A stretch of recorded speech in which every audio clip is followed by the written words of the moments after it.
"I can't take your lunch."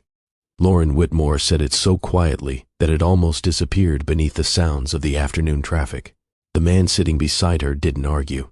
He simply looked at her for a moment, then slid the wrapped sandwich a little closer across the park bench. "It's okay," he said with a tired smile. "My son would be disappointed if he knew I walked past someone who was hungry." Lauren didn't reach for it. Her eyes stayed on the sandwich, while her fingers tightened around the nearly empty wallet resting in her lap. She had spent the last hour pretending she wasn't hungry enough to accept kindness from a stranger. The man looked like he had nothing extra to give. His work boots were worn, his uniform carried the wrinkles of a long shift, and fatigue rested quietly across his face. Still, he was offering the only lunch he had. People crossed the park without noticing them. A bus rumbled away from the curb. Somewhere nearby, children laughed as if nothing in the world was heavy. Neither of them spoke again for several long seconds. Finally, Lauren accepted the sandwich with hands that trembled ever so slightly. She had less than $5 left in her pocket. The man who had just given away his lunch had even less. What neither of them understood was that he had been living with the consequences of Lauren's decisions for years, and before the day was over, one simple act of kindness would quietly unravel everything she believed about hard work, success, and what people truly owe one another. Welcome to Mr. Hartley Story. To everyone who has supported this channel, thank you for being part of this incredible journey. We're growing every day, improving every day, and bringing you even better content ahead. If you're new here, comment below and tell us where you're watching from, and make sure you subscribe to officially join the family. By 8 o'clock every morning, Lauren Whitmore had already answered more emails than most executives read in an entire day. She preferred arriving before everyone else. The executive floor was quieter then. No meetings, no ringing phones, just a fresh cup of coffee, a legal pad filled with handwritten notes, and the city slowly waking beyond the floor-to-ceiling windows. People often assumed her success came from inheriting the Whitmore name. Lauren rarely corrected them anymore. The people who mattered already knew the truth. Long before she became CEO of Whitmore Retail, she had stocked shelves before sunrise, unloaded delivery trucks until her back ached, and worked holiday weekends beside employees who never realized the owner's granddaughter was standing next to them. Her father insisted she earn every promotion, and she had never resented him for it. Those years became the foundation of everything she believed. Hard work wasn't just something she admired. To Lauren, it explained almost everything. That morning's calendar was full of familiar conversations. Regional performance, expansion plans, supplier negotiations. Nothing unusual. At least, that's what she expected. The quarterly board meeting moved with its usual efficiency. Charts appeared on the large screen. Sales continued climbing. Customer satisfaction remained strong. New stores were exceeding projections. The numbers looked healthy. Lauren nodded as each department finished presenting. "Excellent work," she said. "Let's keep the momentum going." The room relaxed. Then the chairman opened the floor for shareholder questions.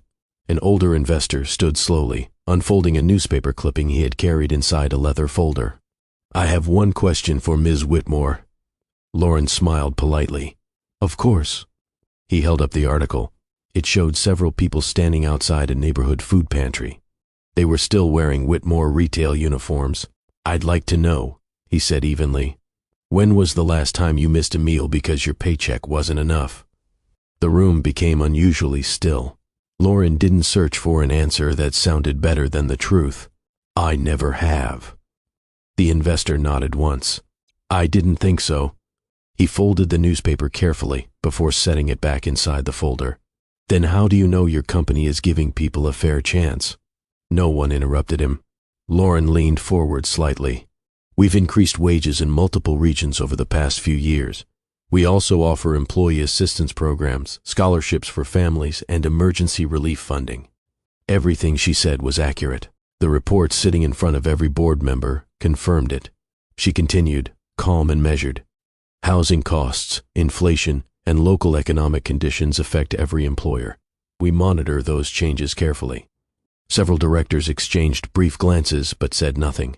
The chairman thanked the investor and moved the meeting forward. On paper, the discussion had ended. It didn't feel finished. After the meeting, people drifted toward the elevators in small groups. discussing budgets and expansion as if nothing unusual had happened. Lauren gathered her notes. "Got a minute?" She turned. David Mercer, one of the company's longest-serving directors, waited near the conference room door. He had known Lauren since she was 21. She trusted him because he rarely spoke unless something truly mattered. They walked together without saying much until the hallway emptied. David slipped both hands into his pockets. "I'm not questioning whether you care about people." Lauren looked at him. "I know you care." She waited for the rest. "But I think you've started trusting reports more than conversations." She frowned. "The reports come from experienced managers." "They do, and they've earned my confidence." David nodded. "I'm sure they have." He looked toward the windows overlooking the city before speaking again. "When was the last time you spent an entire day with one hourly employee, without anyone knowing who you were?" Lauren didn't answer immediately. She searched her memory. Store visits happened every month. Employees greeted her. Managers prepared schedules. Departments looked organized. Questions were answered before she asked them. That wasn't the same thing. David noticed the silence. Success has a way of making people show you only their best side. Lauren crossed her arms. "You think they're hiding something?" "I think people behave differently when the CEO walks through the front door." For the first time in years, Lauren found herself without an immediate response. Later that afternoon, she visited one of Whitmore Retail's flagship stores outside Columbus. Everything appeared exactly as expected. Shelves were stocked. Customers filled the aisles. Managers greeted her warmly. Then, while walking past the checkout lanes, she heard a cashier apologize for scanning groceries more slowly than usual. The customer smiled kindly. "Long day?" The cashier laughed. "No, my second job starts in about 40 minutes." She said it so naturally that she immediately scanned the next item. The customer smiled and continued packing groceries. No one else reacted. Lauren did. She slowed her pace without meaning to. The young woman couldn't have been much older than 30. Her name badge showed nearly 6 years with the company. 6 years, 2 jobs. The thought stayed with Lauren long after she left the store. It followed her into the elevator, into the car, and later that evening, as she opened her laptop to prepare for another meeting, she found herself searching through employee records instead of tomorrow's agenda. She wasn't looking for proof that the cashier had been wrong. She was trying to understand why one ordinary sentence refused to leave her alone. Marcus Ellis's alarm went off at 4:45 every morning. He never hit snooze. The apartment was still dark as he slipped out of bed and moved carefully across the hallway. The floor creaked near Caleb's room, so he stepped over the familiar spot without thinking. It had become part of the routine. Coffee brewed while oatmeal simmered on the stove. Before anything else, he packed 2 lunches, peanut butter sandwiches, apple slices, a small bag of pretzels, 2 bottles of water. He lined the lunch containers side by side on the counter. They looked almost identical. Almost. One sandwich was slightly thicker than the other. Marcus reached over, swapped the halves between them, then nodded to himself. A few minutes later, small footsteps padded into the kitchen. Caleb rubbed one eye and yawned. "Morning, Dad." "Morning, buddy." Caleb climbed onto his chair and looked toward the counter. "You made yours too?" Marcus smiled. "I did." "You forgot last week." Marcus chuckled as he set a bowl of oatmeal in front of him. "I didn't forget." Caleb frowned. "You said you weren't hungry." "I wasn't." The answer came a little too quickly. Caleb accepted it anyway. 8-year-olds wanted to believe their parents knew what they were doing. They ate breakfast together while Caleb talked about school. "They're picking science camp groups on Thursday." Marcus looked up. "You still excited?" Caleb's face lit up. "They're building rockets this year." "The little ones?" "They're still real rockets." Marcus laughed. "I guess they are." Caleb lowered his voice as though sharing a secret. "Mr. Hernandez said ours might fly almost 300 feet. Marcus whistled. "That's pretty impressive. I hope I get to go." Marcus smiled again, but this one didn't come as easily. "You will." It wasn't a promise he could afford to make. Still, he couldn't bring himself to say anything else. After Caleb caught the school bus, the apartment became quiet again. Marcus picked up his own lunchbox. He opened it. Without hesitation, he cut the sandwich in half. One half stayed inside. The other went back into the refrigerator. Tomorrow's lunch. He closed the container before anyone could see. Not that anyone was there. Old habits didn't always need an audience. By 6:30, Marcus was inside Whitmore Retail's regional distribution center. Forklifts moved steadily between towering shelves while workers prepared shipments for stores across 3 states. Marcus enjoyed the work. It was physical, predictable. If he worked harder, more got done. Life made sense that way. His supervisor walked past carrying a clipboard. "Morning, Marcus." "Morning. Check the schedule before you clock in." Marcus nodded. He didn't think much of it until he reached the digital board. Several employees had gathered around it. No one looked happy. A woman folded her arms. They cut another 8 hours. Someone beside her sighed. "They told me overtime's frozen until further notice." Another worker shook his head. "They keep saying labor targets." Marcus opened the schedule on his phone. His shifts had changed. Again, 12 hours were gone. He stared at the screen. Not because he expected it to change, because he was already calculating what those missing hours meant. Gas, groceries, the electric bill, science camp. Everything shifted in his head before he even put the phone away. A coworker stepped beside him. "You lose hours too?" Marcus nodded. "Yeah, getting old." Marcus slipped the phone back into his pocket. "It won't last forever." The man gave a tired smile. "You've been saying that for months." Marcus didn't answer. Maybe he had. Complaining never made the schedule longer. The workday moved quickly. Boxes, pallets, loading trucks. By lunchtime, Marcus found a quiet corner near the employee break area. He opened his lunch. Half a sandwich, apple slices, water. Across the room, 2 younger employees argued softly over whether they should pick up weekend jobs somewhere else. Marcus listened without meaning to. "My rent went up again."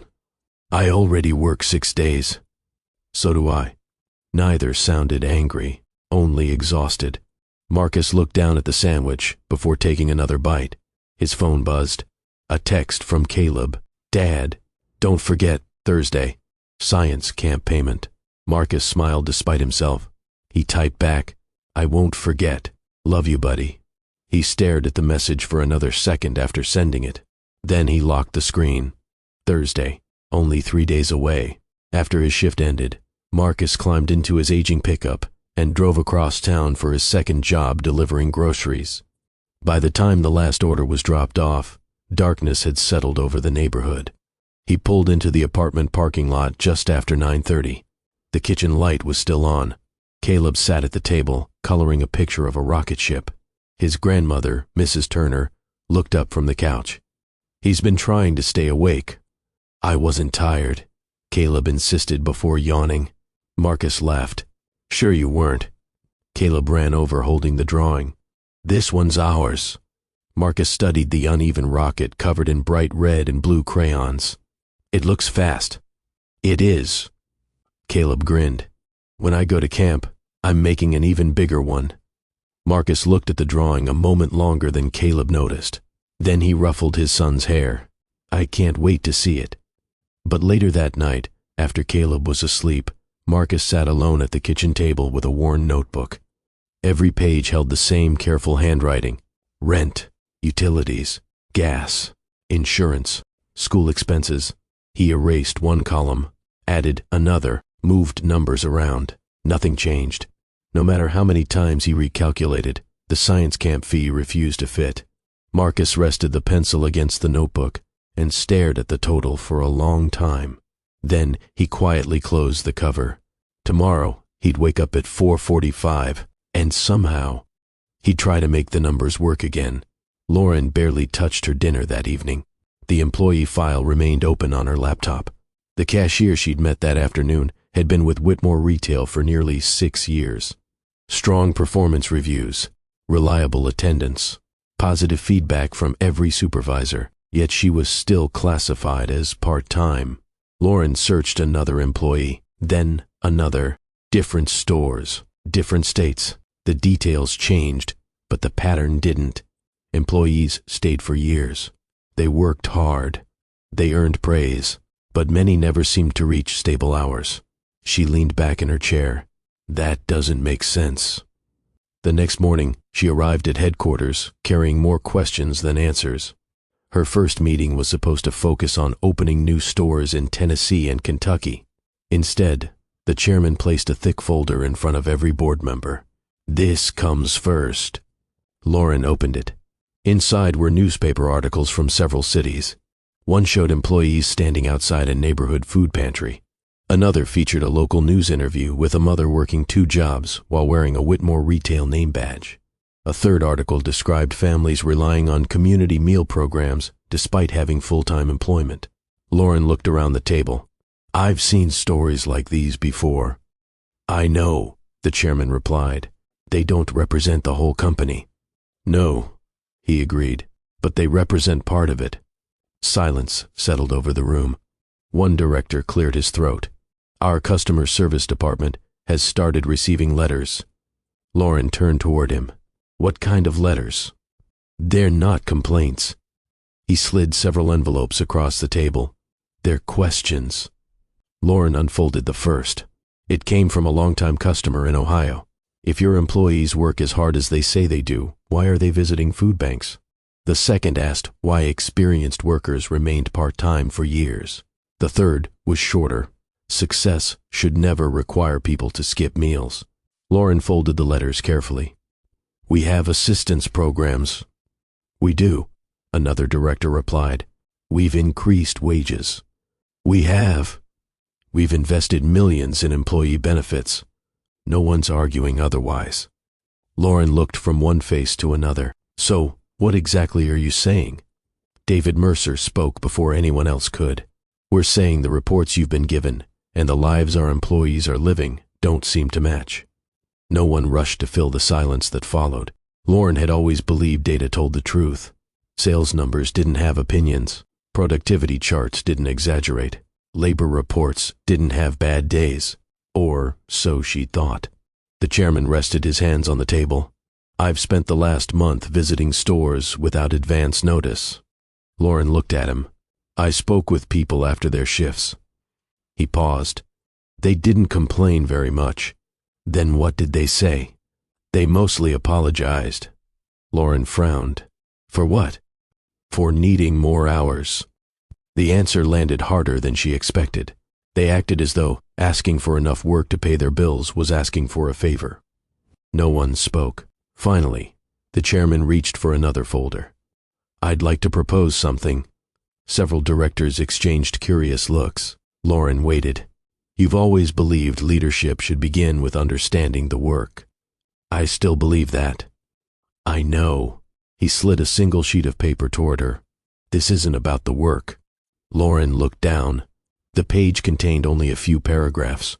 No executive driver. No assistant. No corporate credit card. No personal savings. No special accommodations. 1 full day living on the same disposable income available to one of Whitmore Retail's lowest paid hourly employees after ordinary monthly expenses. Transportation, food, everything. Lauren looked up. You want me to pretend to be poor for a day? No, David answered before the chairman could. We want you to stop pretending you already understand what being poor feels like. The room became very still. Lauren felt heat rise into her face. I've never claimed to understand poverty. You've claimed hard work gives everyone a fair chance. I believe it does. David nodded. I know you believe it. He didn't sound angry. That somehow made his words more difficult to dismiss. What if effort isn't the problem? Lauren folded her hands together. What are you suggesting? I'm suggesting that someone can do everything right and still spend every day one unexpected expense away from falling behind. Lauren looked back at the paper. One day. How much could one day possibly prove? People spent years struggling. Years. She wasn't naive enough to think 24 hours could recreate that experience. Still, the cashier's tired smile came back to her. Then the food pantry photographs. Then the shareholders' question. When was the last time you missed a meal because your paycheck wasn't enough? For the first time since becoming CEO, Lauren realized she didn't know whether she was defending the company or defending the version of the company she wanted to believe existed. The chairman broke the silence. If you complete the challenge and still believe nothing needs to change, this board will respect that. Lauren studied the faces around the table. No one looked eager. No one looked triumphant. They simply wanted her to see something they believed numbers could not. She picked up the proposal once more. "One day," she said softly. "One day," the chairman replied. Lauren let out a slow breath. "All right." The word surprised even her. "I'll do it." No one applauded. No one congratulated her. The meeting simply moved on. But as Lauren gathered her notes a few minutes later, she had the uneasy feeling that she had agreed to something much larger than a corporate exercise. She still believed discipline mattered. She still believed hard work changed lives. What she didn't realize was that, within days, she would be sitting on a weathered park bench with less than $5 in her pocket, accepting the only lunch a struggling single father could afford to give away. Lauren surrendered her phone, company credit cards, executive badge, and car keys before 8 that morning. The only thing she kept were a small notebook, a basic prepaid phone for emergencies, and an envelope containing the amount of disposable money one of Whitmore Retail's lowest paid employees typically had available after rent, utilities, insurance, and other fixed monthly expenses were accounted for. The total surprised her. She counted it twice, then a third time. "Is this correct?" she asked. The chairman nodded. "It reflects a real employee's monthly budget. The names have been removed, but the numbers haven't." Lauren slipped the cash into her wallet. It felt strangely light. The rules were simple. No assistance, no calling favors, no using personal accounts, no revealing who she was. She was free to spend the money however she chose. By the end of the day, she was expected to explain what she had learned.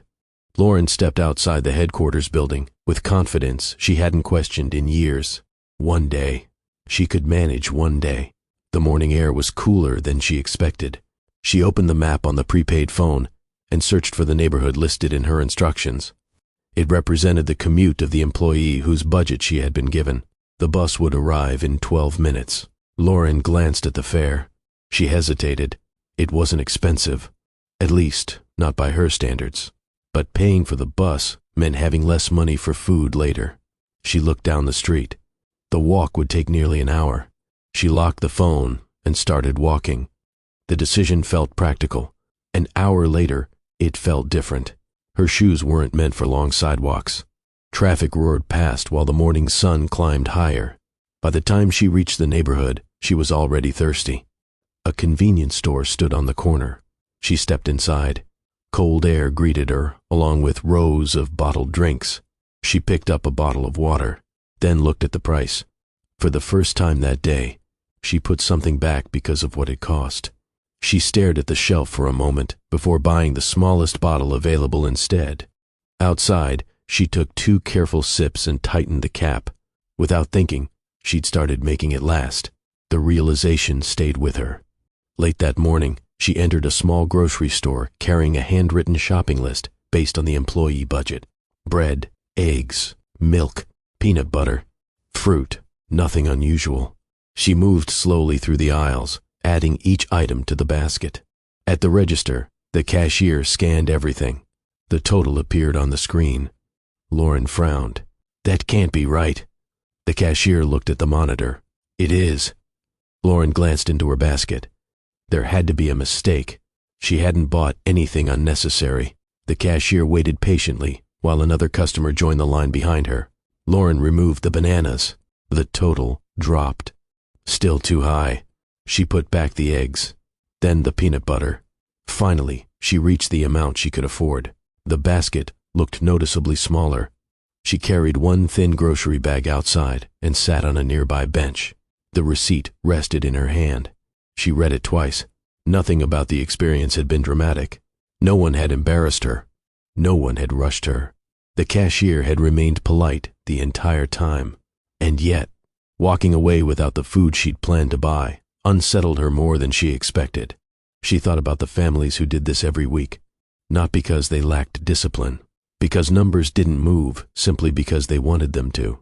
Around noon, her phone buzzed. A reminder from the board instructed her to continue following the day's budget exactly as assigned. No adjustments, no exceptions. Lauren slipped the phone back into her pocket. She checked the remaining cash in her wallet. It was disappearing faster than she'd calculated. The next location on her schedule required another bus ride. She looked at the fare again, then folded the schedule. She started walking instead. The sidewalk seemed longer now. By early afternoon, her pace had slowed. She passed restaurants filled with people eating lunch without studying every price on the menu first. A businessman stepped out of a cafe carrying 2 coffees. One accidentally slipped from the cardboard tray. He frowned, tossed it into the nearest trash can, and walked back inside to buy another. Lauren watched him for a second, then continued walking. She wasn't judging him. A week earlier, she probably wouldn't have noticed. Now she found herself wondering how many meals that single cup of coffee represented for someone living on the budget folded inside her wallet. The question stayed with her as another mile disappeared beneath tired feet. By then, the challenge no longer felt like an exercise designed by the board. It felt like a series of ordinary decisions, where every answer quietly made the next one more difficult. By 2 o'clock, Lauren stopped checking the time. The afternoon seemed to move more slowly when every decision revolved around what she couldn't afford. She had planned to buy lunch hours earlier. Instead, she'd convinced herself to wait.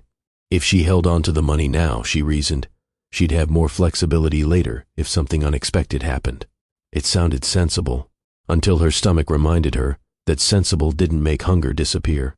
She walked past a small deli where a handwritten sign advertised soup and a sandwich. For a moment, she reached for the door. Then she remembered the cash in her wallet. She kept walking. A few blocks later, she found a public library and stepped inside, grateful for the air conditioning more than anything else. People filled the reading tables. A college student worked quietly on a laptop. An older man slept with a newspaper folded across his chest. Near the children's section, a young mother sat with 2 little girls sharing a single bag of crackers. The girls took turns, 1 cracker each. Neither complained. The mother smiled every time one of them laughed, but she never ate one herself. Lauren looked away before the woman noticed. She suddenly remembered the grocery bag she'd carried out of the store that morning. She had been disappointed by what she'd put back. Someone else would have been relieved by what they managed to keep. The thought lingered as she left the library. Outside, the afternoon heat had settled over the streets. She found a shaded bench near a bus stop and sat down. Across from her, 2 construction workers finished their lunches from plastic containers. One opened his cooler, frowned, and handed an unopened yogurt to the other. "I bought too much." The second man accepted it without pretending to refuse. Lauren smiled faintly. People shared food differently when they knew what it meant to go without. Her prepaid phone buzzed again. This time, it wasn't the board. It was a short survey sent by the team monitoring the challenge. "How are you managing your budget so far?" She stared at the screen. Her first instinct was to type, "Fine." Instead, she locked the phone without answering. She wasn't sure what "fine" meant anymore. A city bus pulled up. Several passengers climbed aboard. One elderly woman searched her purse for exact change. She counted the coins, twice. Still short. "I'm sorry," she whispered to the driver. Before the driver could respond, a young man behind her reached forward and dropped a few coins into the fare box. "There you go." The woman turned. "I'll pay you back." He smiled. "You're already paying it forward." The exchange lasted less than 10 seconds. Then everyone found their seats and the bus drove away. Lauren watched until it disappeared around the corner. She had spent years approving charitable donations worth millions of dollars. Yet that small gesture stayed with her longer than many of the speeches she'd given at fundraising dinners. Kindness looked different when it came from someone who might need the money himself. Her stomach tightened again. She reached into the grocery bag and pulled out the small loaf of bread she'd bought earlier. There wasn't much else. She tore off one piece and ate it slowly. Dry, plain, enough to settle the hunger for the moment. not enough to satisfy it. As she wrapped the bread again, a familiar sound drifted across the street. Children laughing. She looked toward a neighborhood playground. Parents watched from nearby benches while children raced across the climbing equipment. A father knelt beside his daughter, carefully tying the lace on her sneaker before she ran back toward the slides. Lauren smiled without realizing it. Then her attention shifted. A little boy pointed toward an ice cream truck parked at the curb. His mother crouched beside him and said something Lauren couldn't hear. The boy's shoulders fell. He nodded. They walked away together. A few steps later, the mother reached for his hand. The boy squeezed it and started talking about something else. Whatever disappointment had passed between them stayed private. Lauren remained where she was long after they disappeared. She understood the conversation without hearing a single word. Some parents became experts at saying no without making their children feel unloved. She wondered how often that happened inside the families who worked for her company. Not once, not occasionally, every week, every payday. The realization didn't arrive all at once. It settled in quietly. A reduced shift wasn't only fewer hours on a schedule. It could become a canceled school trip, an empty refrigerator, a parent pretending not to be hungry, a child learning not to ask twice. Lauren lowered her eyes to the remaining cash in her wallet. Only that morning it had looked manageable. Now every bill carried a decision attached to it. She slipped the wallet back into her bag and stood. There were still several hours left in the challenge. She had never expected one ordinary afternoon to feel so long, and she hadn't yet reached the moment that would stay with her for the rest of her life. Lauren's legs ached long before she admitted she needed to stop. She found a weathered wooden bench in a neighborhood park, lowered herself onto it, and let out a slow breath. The grocery bag rested beside her. Inside, only the small loaf of bread remained. She looked at it, then closed the bag again. If she ate another piece now, she'd have even less later. It was a strange calculation, one she'd never imagined making. Children played on the basketball court nearby. A woman pushed a stroller along the walking path. A man walked his elderly dog past the fountain. Life carried on around her. No one noticed the woman in a simple jacket, studying the contents of an almost empty wallet. Across the park, Marcus Ellis climbed out of his pickup truck. He had finished his shift at the distribution center earlier than expected. His grocery deliveries didn't begin for another hour, leaving him enough time to eat before heading back to work. He carried a faded lunchbox as he crossed the park toward his favorite bench beneath an old maple tree. Halfway there, he slowed. Someone was already sitting on the bench. Normally, he would have found another place. Instead, something made him pause. The woman wasn't crying. She wasn't asking anyone for money. She wasn't looking around for help. She simply sat very still, staring at the ground the way people sometimes did when they were trying not to think about whatever came next. Marcus hesitated only a second before walking over. "Mind if I sit?" Lauren looked up. For a brief moment, she seemed surprised someone had spoken to her. Then she nodded. "Of course." Marcus sat at the opposite end of the bench, leaving plenty of space between them. He placed the lunchbox on his lap. Neither of them spoke. The silence wasn't uncomfortable. It was the kind strangers sometimes shared without expecting anything from each other. Marcus opened the lunchbox, half a peanut butter sandwich, apple slices, a bottle of water. He picked up the sandwich, then stopped. Out of the corner of his eye, he noticed Lauren glance toward the food before quickly looking away. It lasted less than a second. Most people wouldn't have noticed. Marcus did. He looked back at his sandwich, then at her. "You skipped lunch?" Lauren smiled politely. "I'm fine." It was the same answer Marcus had given Caleb more times than he cared to admit. He recognized it immediately. He unwrapped the sandwich and held it toward her. "Here." Lauren blinked. "No, thank you." "It's okay. I couldn't." Marcus smiled, tired but genuine. "My son would be disappointed if he knew I walked past someone who was hungry." Lauren looked down. "You don't even know me." "I don't have to." She didn't reach for the sandwich. Instead, she folded her hands together, as though that would make refusing easier. Marcus rested the sandwich on the bench between them.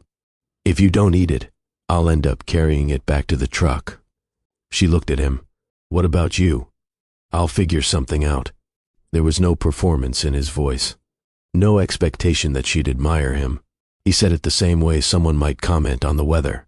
Lauren noticed the worn edges of his work boots, the faded Whitmore Retail logo stitched onto his uniform, the rough skin across his hands.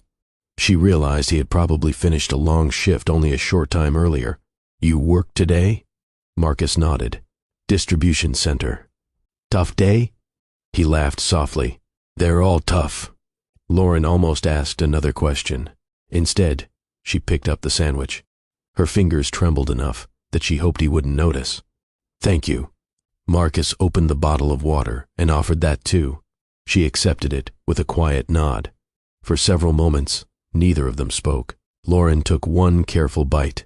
She had eaten peanut butter sandwiches hundreds of times in her life.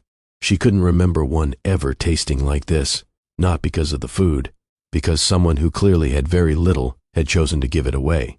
Marcus broke the silence first. My wife used to say kindness isn't expensive. Lauren looked toward him. He smiled at the ground. She was wrong. Lauren waited. It costs something every time. His expression softened, but she also believed it's one bill worth paying. There was affection in his voice, and loss. I'm sorry, Lauren said gently. He nodded once. Been 4 years. My son still talks to her sometimes. Lauren looked surprised. Marcus smiled. Usually when he thinks I can't hear him. He chuckled quietly. I let him.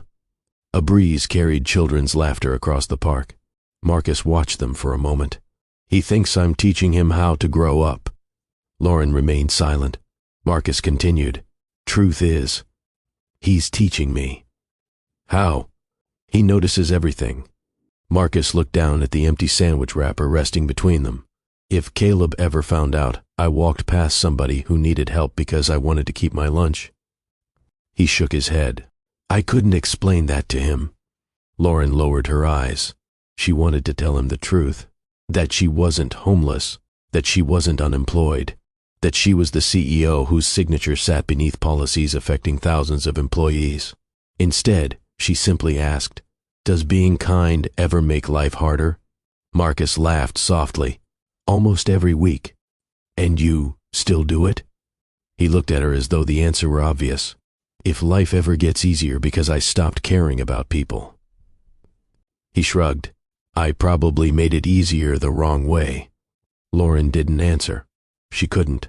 A few minutes later, Marcus checked the time and stood. I've got another job to get to. Lauren rose with him. Thank you. For lunch. He smiled. Take care of yourself. You too. Marcus picked up his lunchbox and walked toward the parking lot without looking back. Lauren stood beside the bench long after he disappeared. Then her eyes fell to the faded logo she'd noticed on his uniform. Whitmore Retail. For the first time that day, the challenge stopped feeling like an exercise. It became painfully personal. The man who had given her the only lunch he had worked for her. Lauren returned to headquarters the next morning. The city looked exactly as it had the day before. The lobby was polished. Her assistant greeted her with a smile. Fresh coffee waited in her office. Nothing had changed, except that everything felt different. She sat behind her desk and opened the folder containing notes from the challenge. She didn't read them.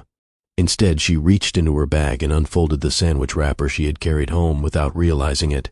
For a few seconds, she simply looked at it. Then she folded it again and placed it inside her desk drawer. A knock came at the door. Her assistant stepped in. Your 9 o'clock meeting is ready. Lauren glanced at the conference room through the glass wall. Executives were already taking their seats. Move it to this afternoon. Her assistant blinked. Is everything all right? Lauren nodded. I need to visit one of the distribution centers first. There hadn't been a visit on the calendar. That was intentional. An hour later, Lauren walked through the regional distribution center where Marcus worked. No cameras, no advance notice, no managers rushing ahead to straighten shelves or coach employees on what to say. The building sounded different from the stores. Forklifts beeped in reverse. Pallets rolled across concrete floors. Workers moved with practiced rhythm, talking only when necessary. Lauren stood on the observation platform, overlooking the warehouse. She spotted Marcus almost immediately. He wasn't difficult to find, not because he worked faster than everyone else, because people naturally drifted toward him. A younger employee struggled to secure a heavy pallet. Marcus walked over without being asked. He adjusted the straps, tightened one corner, and handed them back. "There you go." The younger man smiled. "Thanks." Marcus nodded and returned to his own work without waiting for recognition. Lauren watched for another 20 minutes. The pattern repeated itself. Someone needed help. Marcus helped. Someone asked a question. Marcus answered. He never appeared rushed, even though he rarely stopped moving. A supervisor joined Lauren on the platform. "He's one of our best." Lauren kept watching the warehouse floor. "Marcus Ellis? Never calls in sick." The supervisor folded his arms. "Everyone wants him on their shift." Lauren looked toward him. "Has he ever applied for a full-time position?" The supervisor hesitated. "He has." "And?" "We never had an opening." Lauren looked back toward Marcus. She remembered the overtime cuts, the second job, the half sandwich.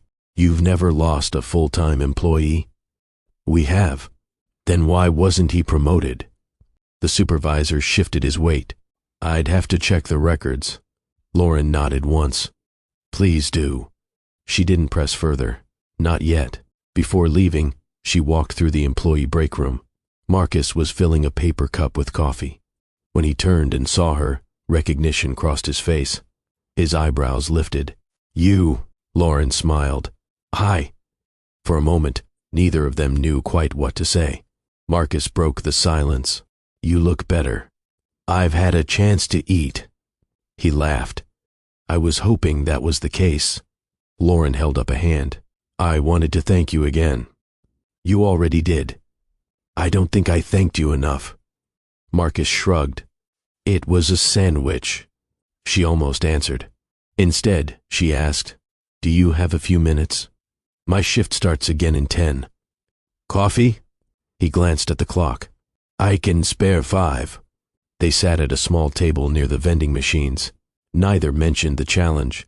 Neither mentioned who she really was. Lauren stirred her coffee without drinking it. "I've been thinking about what you said yesterday." Marcus looked puzzled. "Which part?" "That kindness costs something." He smiled. "My wife believed that." "And you think she was right?" "I know she was." Lauren nodded slowly. "Most people think generosity comes from having extra." Marcus looked down at his cup. "My dad used to tell me something." "What was that?" "If helping someone never costs you anything." He smiled faintly. "You probably haven't given them much." Lauren didn't respond immediately. The sentence settled between them. Not because it sounded wise, because Marcus spoke as though it were something he'd tested in real life. A loud buzzer echoed through the warehouse. Employees began returning to their stations. Marcus stood. "That's my break." Lauren rose with him. "I won't keep you." He picked up his gloves from the table. "You know." She looked at him. "My son asked about you." Lauren blinked. "He did?" "I told him I shared my lunch with someone." Marcus smiled. "He wanted to know if you were doing okay." Lauren felt her throat tighten unexpectedly. "What did you tell him?" "That I thought you would be." He adjusted one glove before heading toward the warehouse floor. "Oh." Lauren called after him. He turned. "Tell him." She paused, choosing her words carefully. "Tell him he made the right choice." Marcus smiled. "I will." Lauren watched him disappear among rows of moving pallets. She had come looking for answers about one employee. Instead, she left thinking about an 8-year-old boy who had unknowingly reminded a 41-year-old CEO what leadership was supposed to look like. Lauren didn't return to her office after leaving the distribution center. Instead, she walked into the Human Resources Department carrying a yellow legal pad instead of her usual meeting binder. The director of Human Resources looked surprised. "I wasn't expecting you." "I know." Lauren closed the office door behind her. "I need access to promotion records, staffing approvals, overtime reports, and scheduling data for the last 3 years." The director reached for her keyboard. Which region? All of them. She stopped typing. That's a lot of information. I know. Lauren's voice remained calm. I'll wait. By mid-afternoon, conference tables that usually held quarterly reports were covered with personnel files. Lauren worked through them one by one. She wasn't looking at profits anymore. She was looking at people. A cashier in Missouri, 7 years with the company. Excellent reviews, still part-time. A warehouse employee in Indiana, 5 years. Repeated requests for additional hours, never approved. A department supervisor in Georgia recommended 3 different employees for full-time positions. Each request had been denied because of labor targets. Lauren wrote the same question in the margin, over and over. Why? By evening, the pattern had become impossible to ignore. The decisions weren't random, they were systematic. The next morning, she called an emergency meeting with regional executives. The atmosphere inside the conference room felt different from the beginning. People weren't relaxed. They sensed something had changed. Lauren stood instead of sitting. I've reviewed staffing reports from multiple regions. Several executives nodded. So have we. I've also reviewed the employee files behind those reports. The room became noticeably quieter. Lauren looked toward the vice president of operations. Can you explain why high-performing employees remain part-time for years despite repeated recommendations from local supervisors? He adjusted his glasses. Maintaining scheduling flexibility has been an industry standard. That's not what I asked. He hesitated. It helps control labor costs. Lauren waited. He added, it also allows stores to respond quickly to seasonal demand. She nodded once. How many employees requested additional hours last year? He opened a folder. I don't have that number. You approved the policies. I approved the budget. Lauren's eyes remained on him. Those aren't the same thing. No one interrupted. Another executive leaned forward. Our stores have remained profitable. Lauren looked at him. I didn't ask about profits. He leaned back again. For years, those conversations would have ended there. This one didn't. Lauren picked up a folder from the table. Store managers submitted over 4,000 requests for additional staffing hours last year. She placed the folder down. Do you know how many reached my office? No one answered. 31. A few heads turned. She continued. Less than 1%. The vice president frowned. Regional directors evaluate those requests before forwarding them. I know. Lauren's voice remained measured. My question is why thousands disappeared before anyone at headquarters saw them. Silence. The answer finally came from a regional manager sitting near the end of the table. We were trying to meet corporate labor targets. Lauren looked toward him. So you rejected requests before they became problems. He nodded cautiously. We believed that's what leadership expected. The words landed harder than anyone anticipated. Lauren rested both hands on the table. Did anyone from this executive team instruct you to hide staffing concerns? No. Did anyone ask you to remove employee complaints from your reports? No. Then why were they removed? The manager looked genuinely uncomfortable because every district knew the stores with the lowest labor costs received the highest performance ratings. No one spoke. Another executive finally sighed. We rewarded efficiency. Lauren answered immediately. No. She shook her head. We rewarded appearances. The room stayed silent. For the first time since becoming CEO, Lauren understood how it had happened. No one had set out to hurt employees. No one had gathered in a room and decided parents should work 2 jobs. Instead, every level of management had responded to incentives. District managers wanted strong performance reviews. Regional leaders wanted lower labor costs. Executives celebrated improving numbers. Each decision looked reasonable on its own. Together, they created a system where dedicated employees quietly absorbed the cost. Lauren closed the final folder. I met one of those employees yesterday. Several executives looked up. He works in one of our distribution centers. She didn't mention Marcus's name. He gave away his own lunch to someone he thought needed it more. No one understood why she brought it up. Lauren wasn't sure she could explain it either. She only knew she couldn't stop thinking about it. As the meeting ended, David Mercer waited until everyone else had left. "You found what you were looking for?" Lauren stared at the empty chairs around the conference table. "No."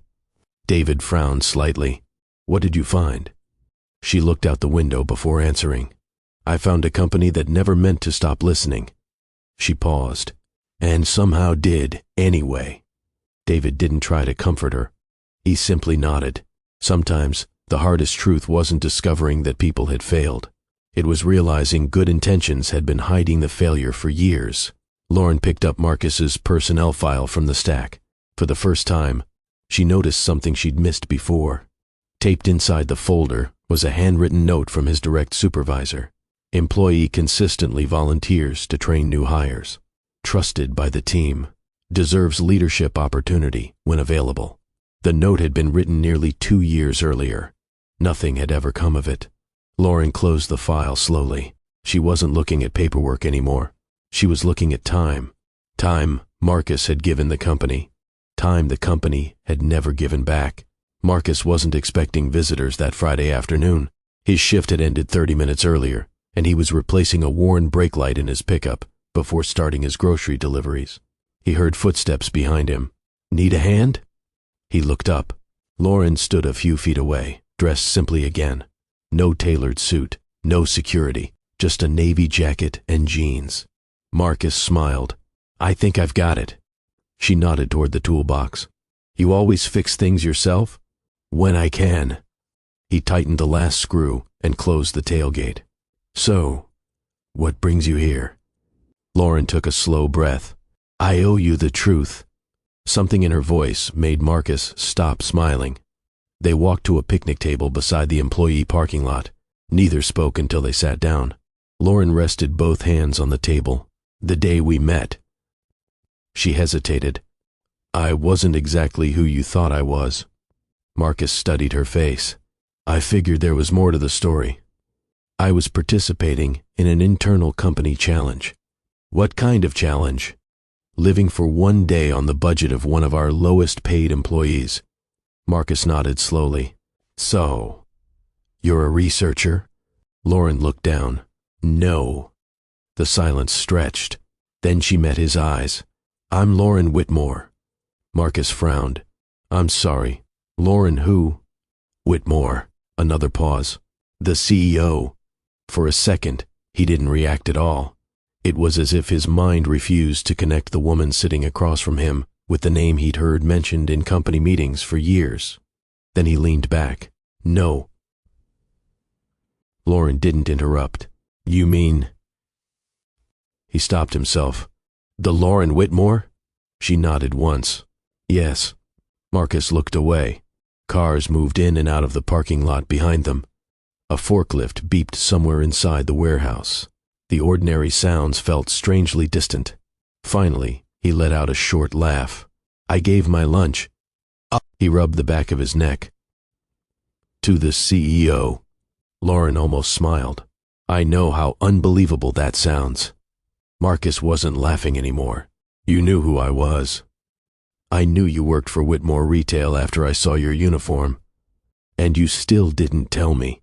"I wanted one conversation where nobody was talking to the CEO." He looked back at her. "You had that." "I know." His expression softened for a moment. Then it tightened again. "You could have told me before we met again." "I could have." "Why didn't you?" Lauren answered honestly. "Because I wasn't sure you'd speak to me the same way." Marcus looked down at the tabletop. "I probably wouldn't have." "I know." Neither of them spoke for several seconds. Marcus folded his arms. "I've been thinking about that day too." Lauren waited. "I kept wondering how somebody could look so lost." He searched for the right word. "I guess now I know." She nodded faintly. "I thought I understood what people were dealing with." "And?" "I understood reports." Marcus gave a tired smile. "Reports don't skip dinner." "No. They don't tell their kids maybe next month." Lauren lowered her eyes. "They don't." He wasn't angry. That somehow made every sentence heavier. Marcus rested his forearms on the table. You know what the hardest part is? Lauren looked up. It's not being broke. He shook his head. You learn how to stretch money. You learn which bills can wait a couple days. He paused. The hardest part is feeling invisible. Lauren listened without moving. You work hard. You show up. You stay late. You train new people. And after a while, he looked toward the warehouse. You start wondering if anybody higher up even knows you're trying. Lauren didn't rush to answer, because this wasn't something to defend. It was something to hear. Marcus continued, I never expected the company to make me rich. I wasn't asking for that. I only wanted enough hours that my son didn't have to hear me say, we'll figure it out, every other week. Lauren remembered the notebook she'd imagined sitting on Marcus's kitchen table. The erased numbers, the science camp, the half sandwich. I'm sorry, she said. Marcus gave a small shrug. I believe you mean that. He looked at her carefully. But apologies don't pay rent. No, they don't. They don't change schedules. No, they don't give people back the years they spent waiting. Lauren held his gaze. I can't change the years. Marcus said nothing. But I can change what happens next. For the first time since she'd revealed who she was, he looked at her with something other than disappointment. Not trust, not yet. Possibility. He leaned back and exhaled. My wife used to tell me something. Lauren smiled faintly. I've noticed she was a wise woman. Marcus smiled too. She'd hate hearing that. Why? Wise made her sound old. They both laughed. It was brief, natural. The tension eased without disappearing. Marcus looked toward the warehouse one last time. If you're serious. I am. Don't fix this because you met me. Lauren waited. Fix it because there are thousands of people you'll never meet. Lauren felt those words settle somewhere deeper than any board presentation ever had. She stood. I will. Marcus nodded once. I hope so. As Lauren walked back toward her car, she didn't look over her shoulder. She didn't need to. For the first time since becoming CEO, she understood that leadership wasn't measured by the reports waiting on her desk. It would be measured by whether people like Marcus ever had to wonder if anyone at the top knew they existed.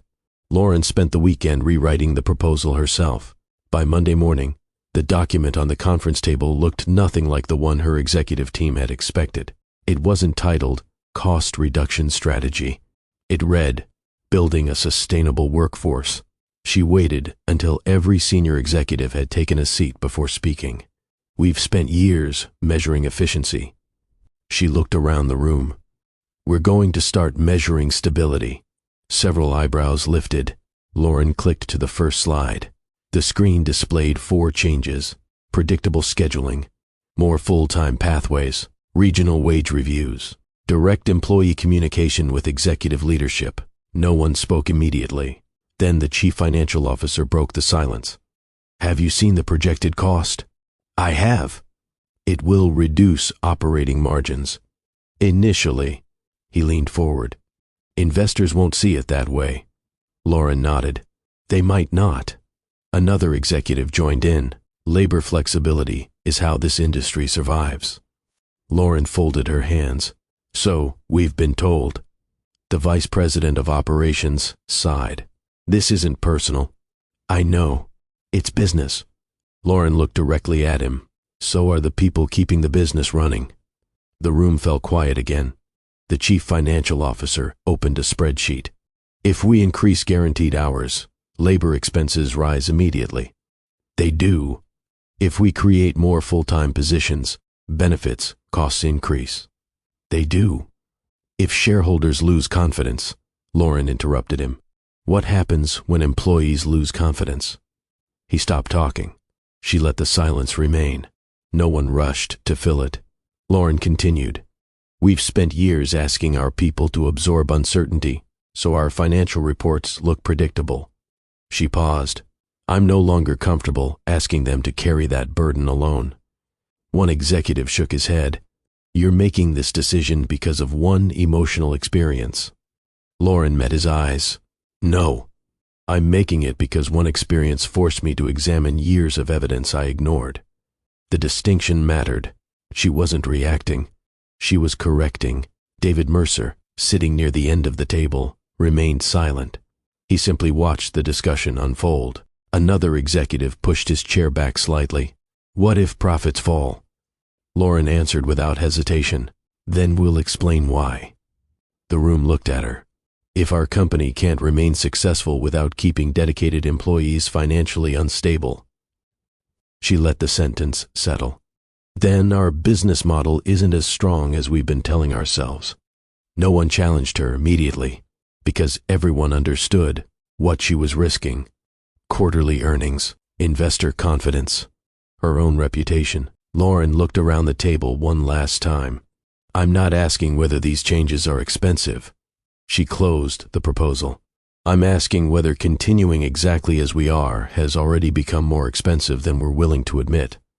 No vote happened that morning. There couldn't be one.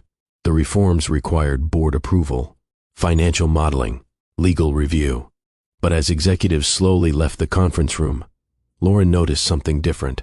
No one argued that employees weren't struggling anymore. The conversation had changed.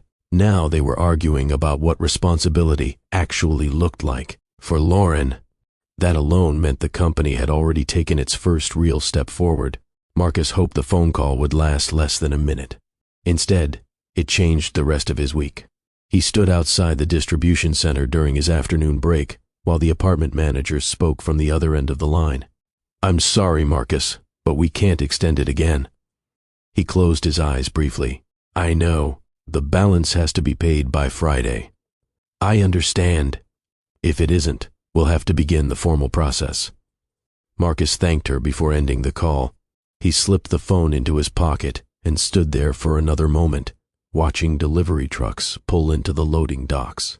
His break ended 2 minutes ago. He still hadn't moved. That evening, he picked Caleb up from school. The boy climbed into the truck, carrying a folded sheet of paper. Dad! Marcus smiled. Good day? The teacher sent this home. He unfolded it while waiting at a traffic light. It was a reminder. Science camp registration deadline, Friday. Caleb looked out the window. I told Mr. Hernandez I'd probably be there. Marcus kept his eyes on the road. I know, if we can't.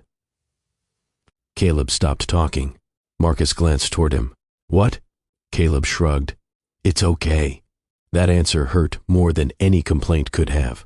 8-year-olds weren't supposed to get used to disappointment. When they reached the apartment, Caleb disappeared into his room to finish homework. Marcus sat alone at the kitchen table with the familiar notebook. The numbers hadn't changed. Only the deadlines had. He wrote the science camp fee at the top of the page, then the rent balance underneath it. He stared at both for a long time. Choosing one meant delaying the other. Neither felt like a choice a parent should have to make. A soft knock interrupted his thoughts. Mrs. Turner stepped into the kitchen carrying 2 mugs of tea. She placed one beside him. You've been awfully quiet. Marcus smiled without looking up. I'm thinking. I can see that. She sat across from him. Is it money again? He let out a slow breath. When isn't it? She reached across the table and gently turned the notebook toward herself. She didn't say anything for several seconds. Then she closed it. Have you told Caleb? Marcus shook his head immediately. No. He already knows something's wrong. Marcus looked toward the hallway leading to Caleb's bedroom. I don't want him worrying about things he can't fix. Mrs. Turner smiled sadly. Children don't need the details. She paused, but they always noticed the silence. Neither of them spoke after that. Later that night, Marcus walked past Caleb's bedroom. The door was slightly open. Inside, Caleb had fallen asleep with the science camp brochure resting on his chest. Marcus stepped inside carefully. He lifted the brochure, folded it neatly, and placed it on the nightstand. There, beneath it, sat the crayon drawing of the rocket. Marcus looked at it for a moment before quietly switching off the lamp. The next morning, Lauren received an update from Human Resources. The staffing review had already uncovered hundreds of employees who qualified for immediate full-time consideration. She read every page. Near the bottom of one report, a familiar name appeared. Marcus Ellis. Outstanding performance evaluations. Perfect attendance. Recommended for advancement multiple times. Recommendation deferred. Recommendation deferred. Recommendation deferred. Lauren read the same word 3 times. Deferred. Not denied. Not rejected. Simply pushed into the future until the future stopped arriving. Her assistant entered the office. The communications team wants to know if you'd like to announce the reforms next week. Lauren closed the file. Not yet. They're asking for a timeline. I know. Her assistant hesitated. Is something wrong? Lauren looked once more at Marcus's file. If we announce change before we've started changing. She shook her head. It becomes another promise. After her assistant left, Lauren picked up the phone and called the vice president of operations. I want a list. Of what? Every employee who's been recommended for promotion or stable scheduling more than once. There was a pause. That could be hundreds of people. I know. And what do you want done with it? Lauren looked through the office window toward the employees working throughout headquarters. I want every one of them reviewed by people who have never seen the old decisions. She ended the call before he could answer. For a brief moment, she thought about Marcus, about the sandwich, about Caleb. She knew enough to solve one family's problem with a single phone call. She also knew she couldn't. If Marcus suddenly received a promotion because he had unknowingly helped the CEO, nothing important would actually change. It would only prove that being noticed mattered more than being deserving. Lauren wasn't trying to reward one good man. She was trying to build a company where thousands of good people no longer needed extraordinary luck to receive ordinary fairness. Some changes took longer than kindness, but unlike a sandwich, they had the chance to feed far more than one person. 3 weeks later, every major business publication wanted the same interview. Rumors had spread that Whitmore Retail was preparing its biggest policy change in decades. Investors were asking questions. Employees were waiting. News outlets were guessing. Lauren ignored all of them until the board approved the reforms. The vote wasn't unanimous. It wasn't even close. Several directors warned that Wall Street would punish the company. Others argued the timing was wrong. A few believed the company should make smaller changes first and see what happened. Lauren listened without interrupting. When everyone had finished, she stood. I've spent the last few weeks hearing one sentence over and over. She looked around the room. This will cost us. No one disagreed. She continued. I'd like us to ask a different question. The room remained still. What has it already cost the people who made this company successful? There wasn't another debate after that. Only the vote. The motion passed. 2 senior executives resigned before the meeting ended. Neither made a scene. They simply believed the company was moving in the wrong direction. Lauren shook both of their hands before they left. There was no bitterness, only different ideas about what leadership required. 2 days later, Whitmore Retail held a company-wide broadcast. Instead of standing behind a polished stage with dramatic music and marketing slogans, Lauren chose a simple auditorium inside the company's original headquarters. No banners, no applause. Employees watched from break rooms, stock rooms, distribution centers, and store offices across the country. Marcus stood near a television mounted in the employee break room. Several co-workers gathered beside him. Someone folded their arms. Another whispered, "Let's see what this is about." Lauren stepped to the microphone. She looked more tired than people remembered. Not weak, just honest. "For years," she began, "I've spoken proudly about the importance of hard work." She paused. "I still believe hard work matters." Several employees exchanged quiet glances. "But recently, I learned something equally important." She looked directly into the camera. Hard work should create opportunity. It should never become the reason people are expected to quietly carry impossible burdens. No one in the break room spoke. Lauren didn't read from a teleprompter. She spoke the way she had during the board meeting. Measured. Personal. Our company has made decisions that rewarded efficiency while overlooking stability. She let the words settle. I approved many of those decisions. Marcus looked up from his coffee. He hadn't expected that. I'm not here to blame managers. I'm not here to blame the economy. And I'm not here to pretend the solutions will happen overnight.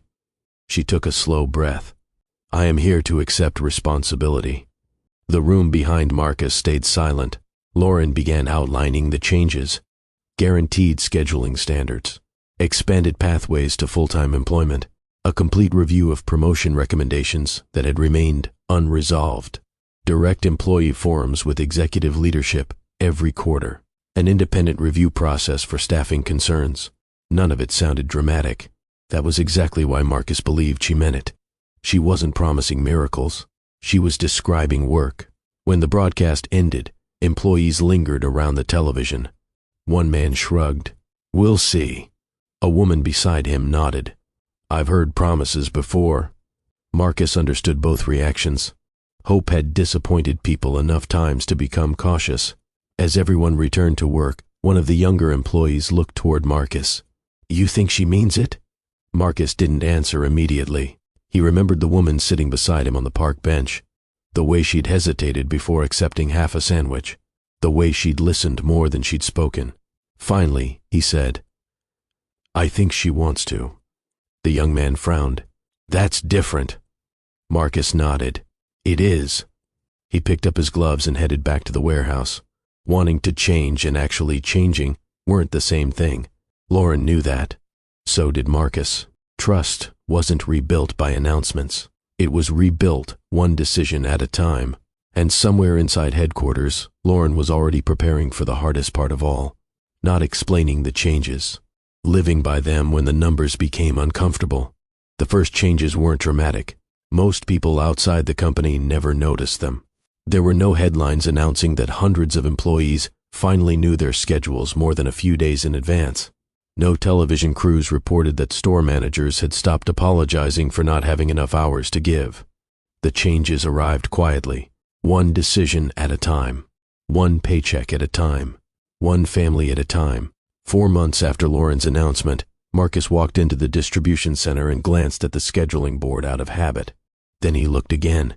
His name appeared on the full-time roster. 40 hours. The following week, too. And the week after that. He didn't celebrate. Not yet. Life had taught him that good news sometimes disappeared as quickly as it arrived. His supervisor noticed him standing there. You gonna keep staring at it? Marcus smiled, making sure it doesn't change. The supervisor laughed. It won't. Marcus looked toward him. You sure? I signed it myself. For the first time in years, Marcus drove home without calculating which bill would have to wait until next month. It felt unfamiliar, almost suspicious. That evening, Caleb burst through the apartment door carrying a permission slip. Dad! Marcus looked up from the kitchen. What happened? They picked the science camp teams. Marcus smiled. Looks like somebody's excited. Caleb handed him the form. The payment's due tomorrow. Marcus unfolded it slowly. A few months earlier, that sentence would have tightened his chest. This time, he walked to the small desk near the window, opened the top drawer, and pulled out an envelope. Inside was enough money to cover the fee. He counted it once, then handed it to Caleb.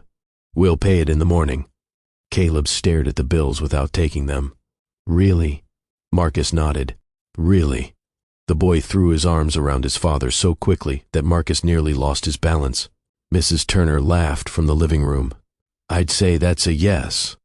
Marcus laughed too. He hadn't realized how much he'd been carrying until one small payment no longer felt impossible.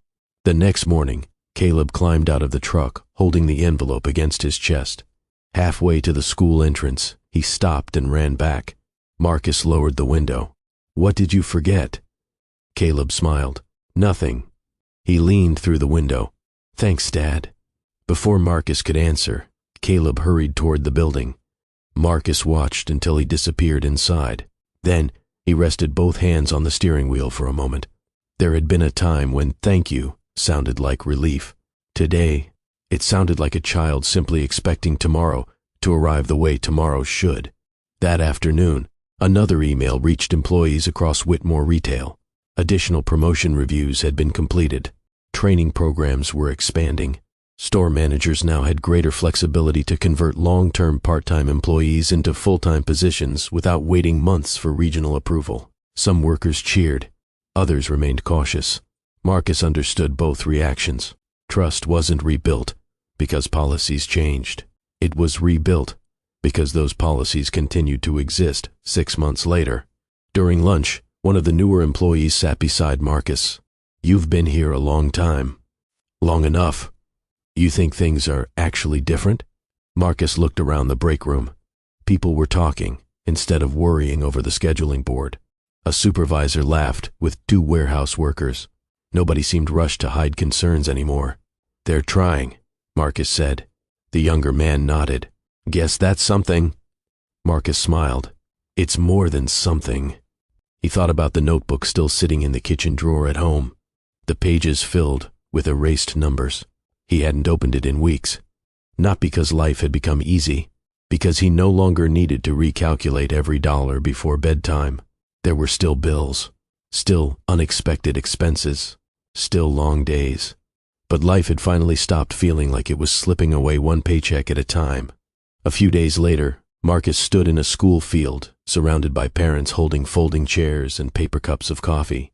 Caleb adjusted a pair of safety goggles while his science teacher explained the afternoon's rocket launch. "You nervous?" Marcus asked. Caleb grinned. "No. You?" Marcus laughed.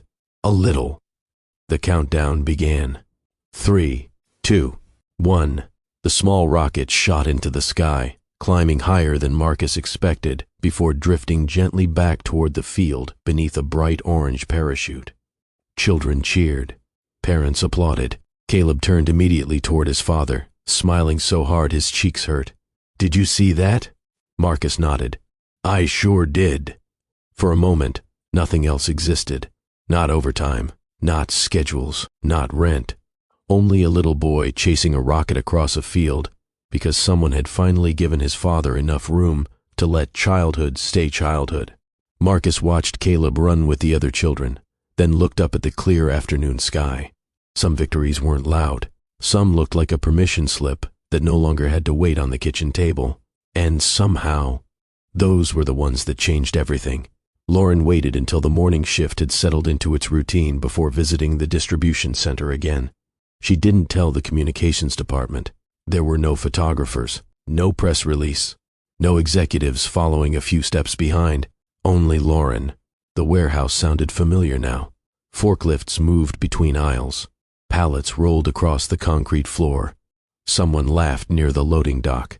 The ordinary noise reminded her that most of the company's biggest decisions were lived here long before they appeared in a board presentation. The warehouse manager spotted her first. "I wasn't expecting a visit." "I know." He smiled. "You looking for anyone?" Lauren nodded.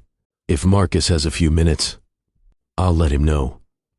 A few minutes later, Marcus walked into the employee break room, wiping his hands with a shop towel. When he saw Lauren, he smiled. Not because she was the CEO, because he recognized the person sitting at the table.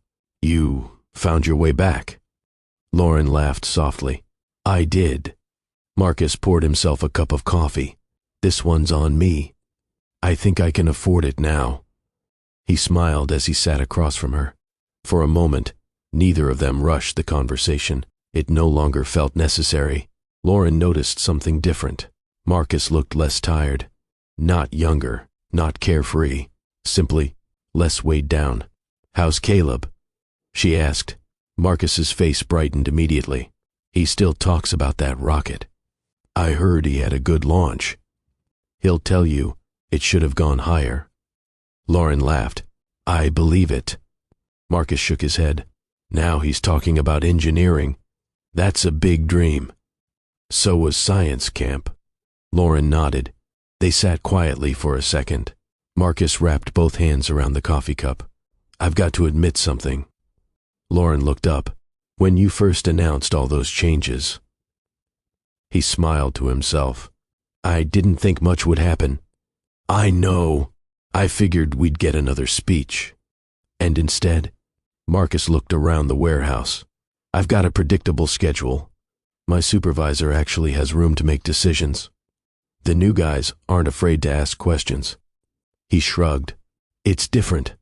Lauren let those words settle, not because they praised her, because they came from someone who had waited years before saying them. She reached into her bag and placed a folded sandwich wrapper on the table. Marcus stared at it for a second. You kept that? Lauren nodded. I found it in my desk a few weeks ago. He laughed. I was wondering where that went. I almost threw it away, but I couldn't. Marcus looked at the faded paper without touching it. It reminds me that one ordinary afternoon changed how I see my job. Lauren smiled faintly. It changed how I see mine. Marcus looked at her. You know. Oh, he hesitated. I used to think people at the top couldn't hear us. Lauren waited. Turns out. He smiled. Sometimes they simply weren't being told the truth. Lauren appreciated that he said sometimes, not always, not never. It sounded honest. I should have asked more questions, she said. You did, eventually. I wish I'd asked sooner. Marcus nodded slowly. So do I. Neither pretended the lost years could be returned. Some things couldn't. A few moments later, Marcus reached into his wallet. He unfolded a small photograph. Caleb stood in the middle of a school field, proudly holding his model rocket. He insisted I carry this. Lauren studied the picture. He looks happy. He is, Marcus smiled. He says the next one will fly even higher. Lauren handed the photograph back. I hope it does. Marcus slipped it carefully into his wallet. You know what my favorite part was? The launch? He shook his head. No. The ride home. Lauren looked curious. He spent the whole drive talking about what he wanted to build next. Marcus smiled to himself. He wasn't talking about what we couldn't afford anymore. Lauren lowered her eyes for a brief moment. That single sentence meant more to her than any quarterly earnings report ever had. As they stood to leave, Marcus extended his hand. Lauren looked at it for a second before shaking it. Thank you, she said. Marcus smiled. For the sandwich? Lauren shook her head. No. She held his hand for one more moment.